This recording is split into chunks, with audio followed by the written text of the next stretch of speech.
Baik kawan-kawan, kita lanjutkan video yang kemarin tentang membuat bubur ikan baung ya. Dan kita akan lanjut ke pembuatan hinjap dan pembatas-pembatasnya.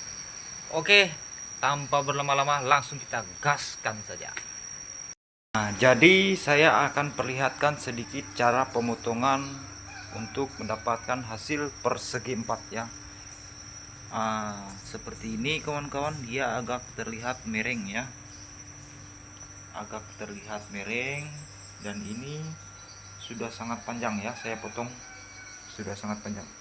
Kalau dilihat ini sangat kecil ya, padahal ini kalau dipanjatkan sangat panjang ya. Nah, seperti inilah penampakannya kawan-kawan.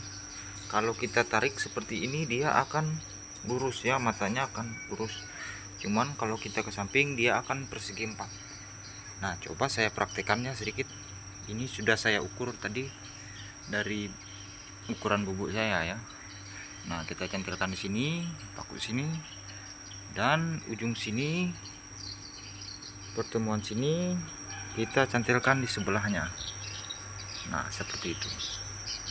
Ini kita tarik, ujung sini kita tarik ke ujung sebelah bawah sini ya. Nah,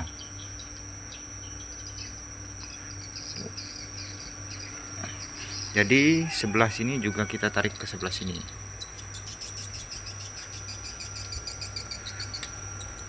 Nah, kurang lebihnya seperti itu kawan-kawan. Dia akan jadi persegi 4. Ujung jaring yang saya potong tadi ya, ini sudah saya ukur, dan ini kira-kira di tengah-tengah ya. Kita taruh di sini nanti. Ini ujung sebelah sini kita taruh di sini. Nah, lanjut kita akan jahit menyeberang ke sini ya. Kita akan buatkan sampai di tengah sini, nanti kita belokkan di sini. Nah, seperti itu kawan-kawan. Jadi saya akan jahit dulu, dan saya akan skip dulu, nanti saya akan jelaskan lagi. Nah, ini dia kawan-kawan pembatasnya seperti ini ya. Kita jahit seperti sana, seperti ini jangan lihat seperti ini ya. Ini kalau dikencangkan sangat bagus. Nanti kita lihat hasilnya setelah saya kencangkan. Hinjap 2 itu setidaknya seperti ini. Ini pembatas seperti angka L ya. Cuman dia semuanya harus terjahit. Nah, di sini kita akan buat hinjap kedua nanti ya. Dan kita akan tarik ke sebelah sana. Dan nanti kita akan tutup sebelah sini. Kita akan buatkan hinjap di sebelah bawah sini. Dan ini kawan-kawan kotakannya sudah jadi ya. Pembatas atau kita buat ruang pertama dan ruang kedua. Ini ruang pertama, saya akan videokan dari depan. Nah, contohnya seperti ini. Ini kalau kita tarik ini nanti kita buat hinjap, ini akan kencang ya, seperti ini. Dan ini ruang yang pertama akan kita buatkan hinjap, tempat masuk yang kedua atau pertama. Nah, jadi ini semua nanti tempat penampungan ikan teman-teman.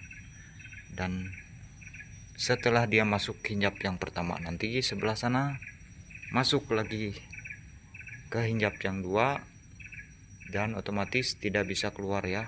Ini nanti kita buatkan hinjapnya, kita buatkan juga tutorialnya untuk pembuatan hinjap yang kedua. Nah, ini pembatasnya sampai ke sini. Nanti ini ruang penampungan ikan. Nah, itu dia. Baik, kita lanjut pembuatan hinjap. Baik kawan-kawan, kita akan buatkan hinjap seperti ini ya, persegi 4 sebelah sini. Dan ini kita potong persegi 4. Jangan takut, kita potong saja untuk pembuatan hinjapnya ya. Nah, tingginya sekitar 15 cm ya. Dan ke sampingnya agak panjang daripada yang ke atas ya.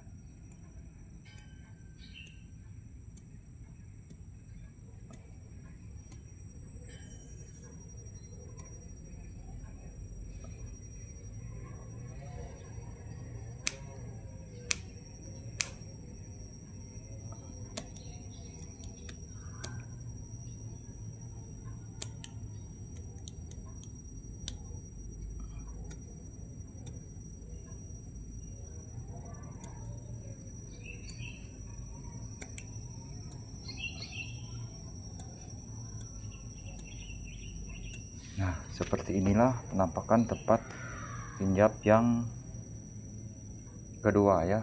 1 2 3 4 5 6 7 8. 1 2 3 4 5 6 7 8 9. Berarti kurang satu lagi kita tambah.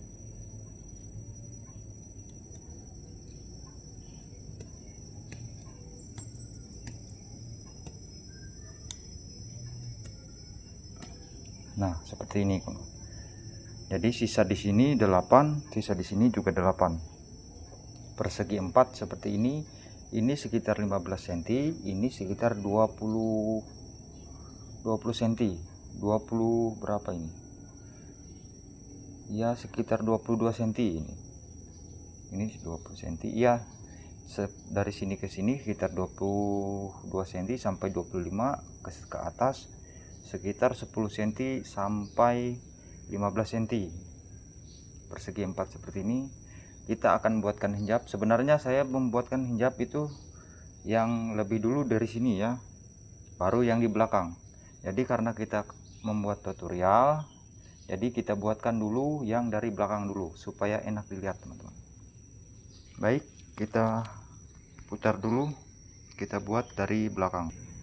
Nah, jadi ini sama ya teman-teman. Ini 7 ke sini, sisakan 7, ini sisakan 7 saja. Jadi kita potong mulai sini. Nah,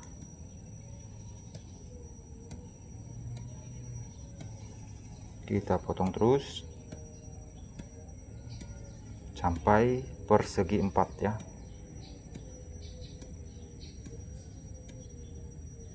Saya hitung dulu 1 2 3 4 5 6 7. Nah, seperti ini. Dinaik ke atas.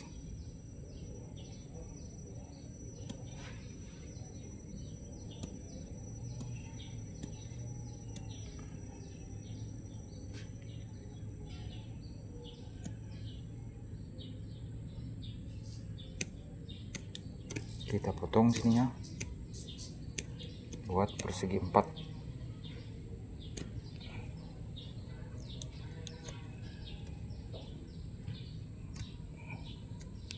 Nah, seperti ini kawan.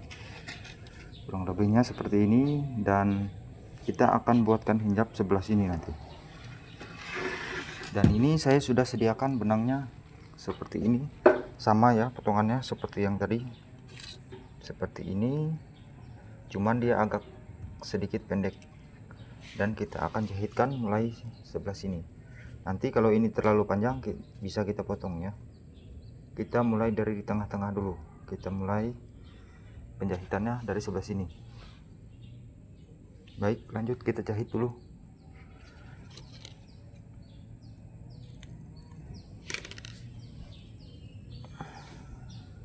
Ini yang paling penting ya teman-teman, karena semakin mulus tempat ini, semakin besar peluang ikan untuk masuk. Nanti saya akan jelaskan kenapa saya buat mata hinjap seperti ini. Dan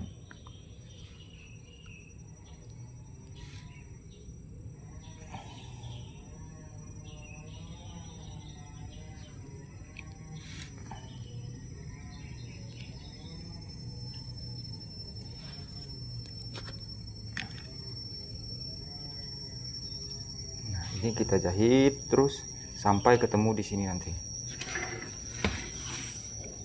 Saya putar dulu. Kita mulai penjahitannya.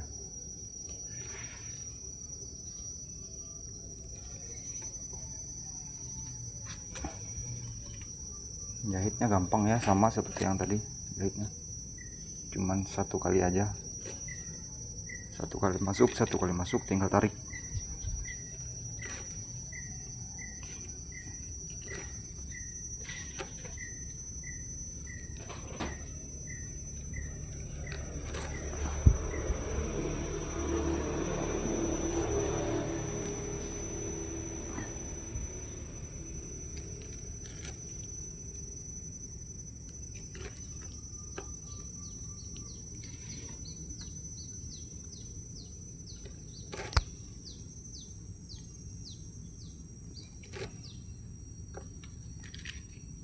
Nah, yang paling penting sebelah sini, kawan-kawan.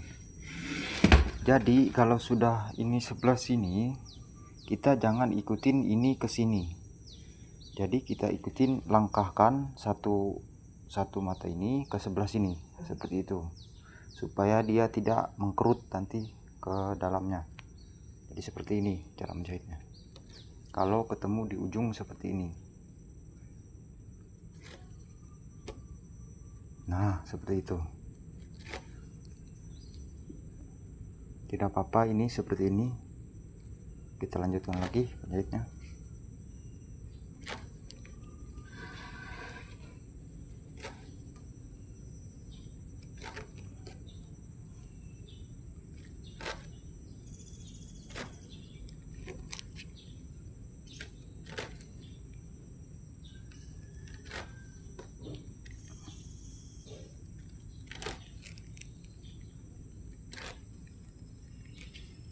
Nah, yang ini juga sama, kawan-kawan.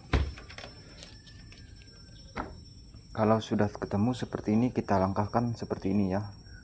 Jangan ini ke sini. Jadi kita langkahkan ini seperti ini. Coba saya praktekkan.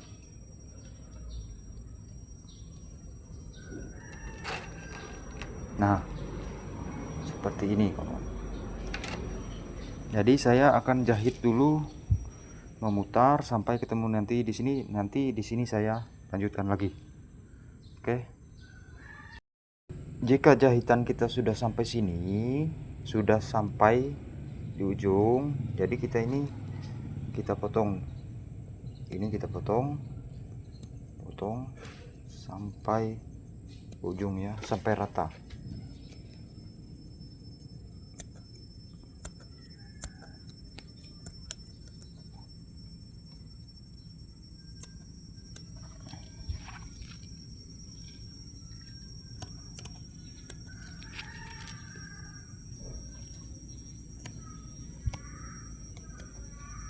Nah, tinggal kita jahit yang ini ya.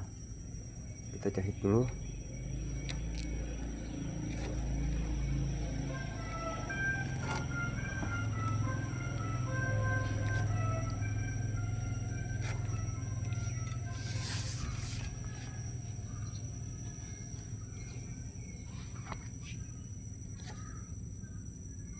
Jadi seperti inilah saya membuat hinjap ya, hinjap bubu baung. Kalau dia bentuknya berdiri seperti ini, ke sana masuk ke dalam, itu hinjap memang bisa untuk baung masuk ke itu ya. Seperti itu, tergantung lokasi masing-masing ya. Kalau memang lokasinya memang baungnya banyak, ya mau tidak mau dia masuk.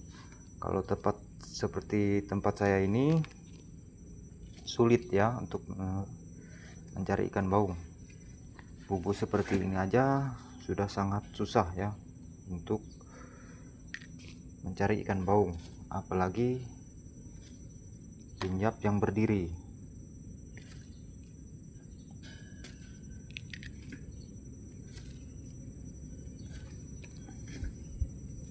Ini saya lanjutkan dulu, saya habiskan dulu untuk penjahitannya.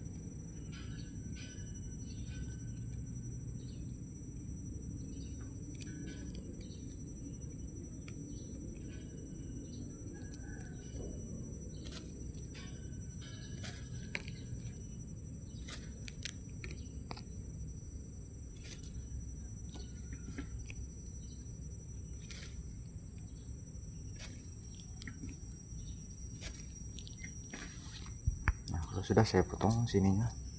Saya akan contohkan sedikit, nanti saya tarik ke dalam. Contohnya seperti ini kawan-kawan, matanya akan terlihat seperti ini. Nah seperti itu, tapi ini nanti masuk ke dalam sana ya, akan masuk seperti ini. Nah seperti inilah jenis injap yang saya buat sekarang, masuk ke dalam ya, seperti itu. Nanti akan kita kencangkan dulu, baru kita tarik ya. Oke, kita buat palangnya dulu untuk mengikat, nanti baru kita masukin tali, kita tarik ke dalam, biar kita sama-sama melihat jenis hinjap ini. Jadi ini dia kawan-kawan penampakannya hinjap yang pertama ya, seperti ini hinjap pertama untuk khusus bubu baung ya. Dan kita lihat posisi dari belakang. Kalau dari samping seperti ini, kalau dari belakang seperti ini kawan. Ini tempat ikan masuk yang pertama. Jadi ketika ikan masuk dan masuk ke dalam, jadi ini fleksibel ya, bisa tertutup kembali. Sebesar apapun ikannya masuk, ini bisa masuk lagi, bisa tertutup lagi maksudnya. Nanti saya akan jelaskan lagi setelah saya bikin hinjap yang kedua ya. Kita lanjut lagi untuk membuat hinjap kedua. Kawan-kawan, ini sudah jadi ya hinjap keduanya, dan nampaknya seperti ini ya, seperti ini. Ini hinjap yang kedua. Sorry tidak kelihatan. Nah seperti ini, dan ini tempat masuk yang kedua ya, contohnya seperti ini. Saya akan jelaskan sedikit fungsi dari hinjap 2 dan hinjap 1 ya. Mengapa saya membuat 2 hinjap? Ada sebabnya kawan-kawan. Nah jadi ketika ikan baung masuk di hinjap yang pertama, dia akan memakan umpan di sekitar sini. Ini tempat umpan kita nanti ya. Dan umpan yang kita gunakan umpan usus ayam biasanya. Nah, jadi kita taruh umpan di sini. Ketika ikan baung masuk, dia akan memakan umpan yang di sekitar sini. Lalu tidak lama dia akan naik dan mencari jalan keluar, masuk ke hinjap yang kedua, ke sana ya. Sebenarnya hinjap 1 juga bisa ya. Ini sudah, kalau sudah termasuk ke dalam sini, dia tidak akan bisa keluar. Cuman kalau cuman hinjap 1 kawan-kawan, baung yang di dalam sini dia bebas memakan umpan di sekitar sini. Jadi tidak ada pembatas yang masuk ke dalam bubu, tetap bisa memakan umpan di sekitar sini. Jadi berapapun ikan baung yang masuk, dia akan selalu memakan umpan di sekitar sini. Itu kalau kita tidak menggunakan hinjap 2. Tetapi kalau kita menggunakan hinjap 2, ketika ikan baung masuk, satu lagi masuk, jadi yang satunya akan lari dan termasuk ke hinjap yang kedua, seperti itu. Dan baung yang sudah masuk ke dalam hinjap yang kedua, dia tidak akan bisa memakan umpan yang di sekitar sini. Dia tidak akan menyentuh umpan yang di sini karena kita sudah buat pembatas di samping-samping seperti ini ya. Nah, inilah gunanya hinjap yang kedua. Jadi ketika ikan baung masuk ke hinjap yang kedua, dia akan berkeliaran di sekitar sini saja kawan-kawan. Nah di sekitaran sini, inilah ruang penampungan ikan baung yang sudah masuk ke dalam hinjap kedua, dan dia tidak akan bisa masuk lagi ke hinjap yang pertama tadi. Contohnya seperti ini. ketika ikan baung itu masuk ke hinjap yang kedua, dia akan ngumpul di sekitar sini dan dia tidak akan bisa lagi masuk ke dalam hinjap yang kedua, begitu. Karena sifat baung, dia tidak akan melayang-layang di sekitaran pertengahan, dia akan mencari jalan keluar. Dia namanya ikan baung ya, selalu di dasar. Dia merambat ke samping-samping sampai ke atas sini. Dia merambat terus mencari jalan keluar ketika sudah masuk di dalam sini ya. Tetapi tidak akan bisa ya, karena ini sudah ada penutupnya, ada penghalangnya. Nah, jadi kurang lebihnya seperti itu kawan-kawan. Jadi inilah fungsi hinjap pertama dan hinjap kedua. Sebenarnya kalau sudah ikan baung masuk ke dalam sini, dia tidak akan bisa keluar karena ini seperti fleksibel ya, seperti karet. Dia bisa menutup lagi ketika ikan baung masuk, ini akan merendah. Ketika dia sudah masuk ke dalam, dia akan menutup lagi. Sebenarnya pakai hinjap satu itu bisa ya, cuman itu dia akan memakan terus umpan yang ada di sekitar sini teman-teman. Nah, ini sudah hampir jadi ya, tinggal kita tutup di bagian depan. Tutup bagian depan, kita kasih batu di pojok-pojoknya supaya nanti kalau ketabrak arus dia tidak bergerak, dan buat pintu tempat pengambilan ikan. Nah, jadi ini sudah bisa dibilang 90% jadi ya. Nah, inilah penampakannya kawan-kawan. Baiklah kawan-kawan, terima kasih yang sudah menonton sampai habis, dan jangan lupa subscribe dan like-nya supaya kita bisa berbagi pengalaman, dan komen juga di bawah kawan-kawan. Terima kasih yang sudah menonton.